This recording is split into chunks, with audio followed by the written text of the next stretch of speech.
So, guys, today we'll talk about Moroccan Nila powder. What is the history behind this Nila powder? So, history behind this, it specially comes from Morocco. They dried the leaves of indigo plant, turn into the fine powder, and then they use it in their products. It works as a whitening and lightening agent, removes suntan from the face and the body.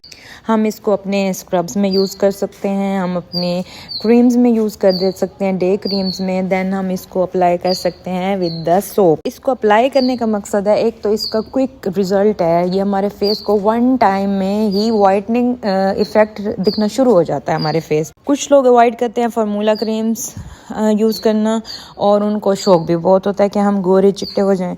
तो ये आसान तरीका है, इसका कोई side effect नहीं है. हम लगाते रहेंगे तो हमारा फेस क्लीन रहेगा, हमारा कलर फेयर रहेगा और हम छोड़ भी देंगे तो इसका कोई नुकसान नहीं है. लाइक स्टेरॉइड्स जो होते हैं क्रीम्स में, हम उनको अप्लाई करें और उनको जब हम छोड़ें तो हमारे फेस पे एक्नी स्टार्ट हो जाती है, एक्नी स्पॉट्स हो जाते हैं.